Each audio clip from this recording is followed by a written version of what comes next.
Yeah, and then if we have guests and shit, I guess the guests will go on. I asked, fucking people keep requesting Sam Hyde to be on the podcast, and then I finally asked him, because like people were like, yeah, I told him about the podcast or whatever, and I asked him, he's like, I don't think well on my feet, which A, is not true. Right. Yeah, he's incredible on his feet. Yeah, I think he just doesn't want to do...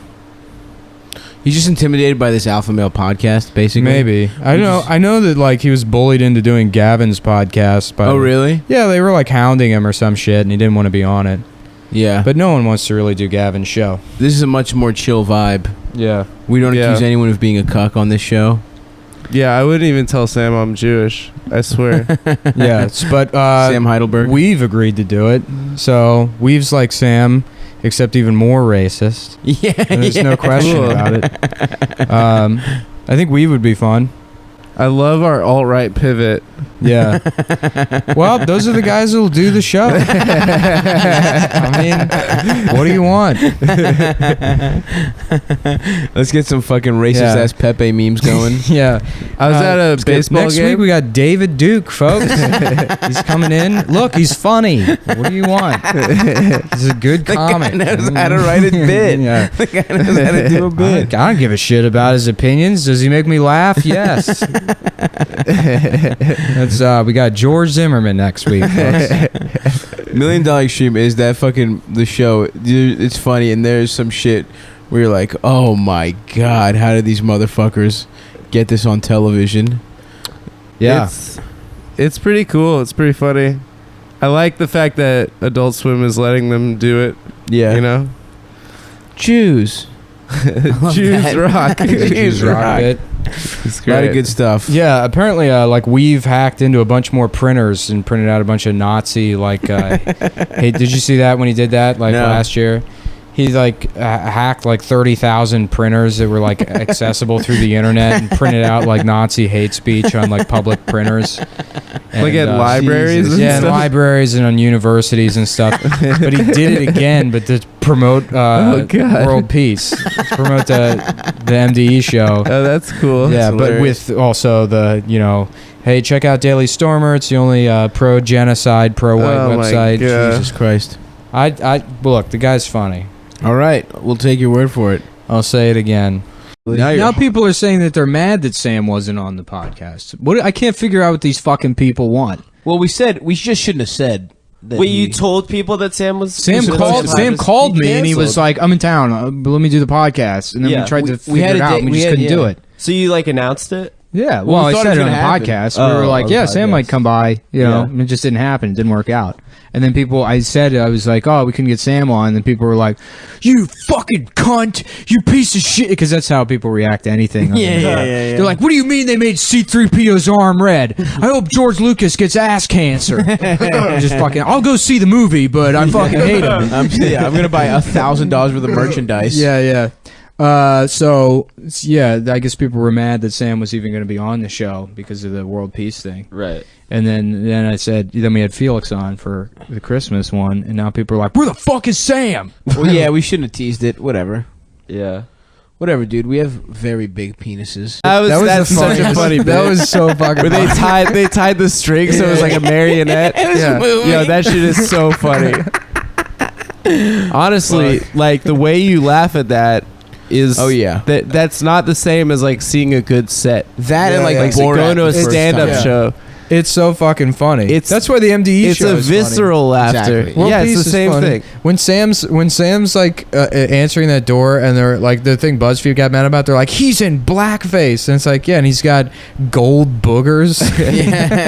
It's so funny. The American Idol sketch is like I almost pissed my pants. I was laughing Nick so when hard. Nick is like, wow, I just hear your voice, and I'm like, this person's gonna make a lot of fucking money one day.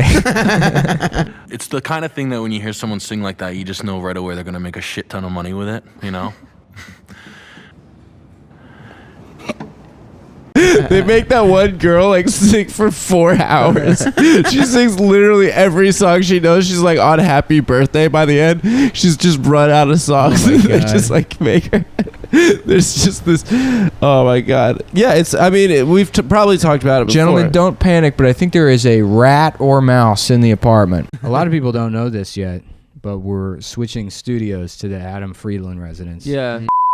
Come on, dude. Oh, jeez. Come on, You dude. gotta take that out for real. You have to take that out. No, you have For real, man. Come on. Look, we could talk about Ian's dead It's a dad. business Someone's gonna residence. send Anthrax. It's a business residence. Come on, Please. dog. Please, man. And not for Adam's safety, for mine when I'm here. I used to give out his old address all the time. Huh? I used to give out his old address all the time. Well, you can do that again. You never gave out my old. I did. Give out yours then, dude. Give out your address. People know my address. What is if you look up the show, my address has to be listed because that is a that is the business business. address. So it's very easy to find my address. Also, if people want to send me shit, I'll just give it to them. Interesting. Yeah. The only hold up is fucking Amber yelled at me one time because I gave Sam Hyde our address. I mean, I kind of get that. Yeah. Well, he said he was gonna send a copy of that book when it came out, but he didn't. Whoa. Which is fine. I guess me and Sam aren't like friends. You know, Sure. I've talked to him a handful of times. Yeah. But I did see a copy of it at Bobby's house. Kelly? Bobby Hacker. Oh. So Bobby got it, but not Bobby you. got it, but I didn't. But I think him and Bobby are like good friends. How? I don't know. From like they've known. Bobby was the one that showed me World Peace before it like aired. Oh. We're gonna start over, and we just had a serious conversation for a minute. It was actually a really good conversation. Yeah, it was. I think. We were talking about that the World Peace cancellation and all the hubbub surrounding it. Mm-hmm. And should we just rehash? It feels bad to read. I mean, we can try real quick. Let's try. I mean. Okay. Basically, what the point we arrived at is it's sort of a shame that all that's happening because they are very funny, and that show was an original idea and well executed. Yes. And if it hadn't have been for shit outside of the show that happened, it wouldn't have been canceled. It's not the substance of the show itself, I don't think. Right. It's all the shit that goes on around it. Well, it's also like you can blame that show, but it's also like the fucking executives of Adult Swim. If it was just a balanced network, you can have different, whatever. But if it's they're good all shows, men. yeah, they got fucked because of that. It's like, well, Adult Swim should be representing more. It's kind of fucking ridiculous that there's no women directors and no show creators on that network, especially when it's like this network where it's like, oh, we're trying weird, Yeah. we're like doing a bunch of weird shit. It's like, it can't all be fucking white dudes. And this is the one that's like, actually kind of, they're very original, they have their own fucking thing, and they get fucked because of, because the of network Sam's is just Twitter. Yeah, Yeah. because it's not Sam's, but the network did come under fire prior to that because of what is Lazo's comments right. Yeah. about how Can't women in the writers room, or whatever, women in which the is writers' room fucked. are You can't. That's yeah, fucking right. ridiculous. Yeah. You can't say that. I mean, you can say whatever the fuck you want. You Yeah, can but hold you those shouldn't opinions, if you're fucking if you're in a running position where network. you're employing people. Yeah. Yeah, that shouldn't be If your you're opinion. part of a corporate entity. I just get so frustrated watching or reading reviews of the show or coverage where they're like, "Wow, this show was extremely racist," and people have like a almost like a moral amnesia where they forget that like there in no way, shape, or form was World Peace more offensive than Mad TV was. right. Yes. In no way. Miss Swan. Miss Swan, Are you fucking kidding me? Yeah, every sketch, Miss Swan is so Well, much that's more racist. what I'm then saying. And the going on- fucking Iranian truck driver. Hello. Yeah. You fucking the, kidding me? the depressed Persian tow truck man. Yeah, I love that sketch. Yeah, It's a great sketch. The biggest hits on that show: Miss Swan, offensive stereotype of a Chinese Stewie, the woman. retarded kid. Stewart, a Yeah. retarded kid. Well, the best thing about Miss Swan wasn't they had Bobby Lee on the show. He didn't play Miss Swan. They didn't have an Asian person play Miss Swan. They had a Jewish woman play Miss Swan, and then Bobby Lee played an offensive woman character. He played Connie Chung or a baby sometimes. Yeah, I mean, we're also saying that like Mad TV is also, I think that was like the genesis of the Miatas are gay joke, Oh, which was really? featured heavily in $1 Million Extreme Show. yeah. They had that gay Miata. That's an old school joke. That's a joke that I remember from my youth. Yeah. and I think that came from Mad TV. Interesting. Wow. Mad TV had a sketch where a black guy gets pulled over, and the cop's like, "Miss, your license." And he's like, "Why? Am I doing something wrong?" He's like, "You got a taillight out." He's like, "No, I don't." And then he's like, "You fit the description." He's like, "What description?" And he starts roughing him up, and the black guy pulls out like a Snickers bar, but it says Sniggers. Jesus And it's like, Christ. not going anywhere for a while, grab a Sniggers. Jesus Christ. Yeah.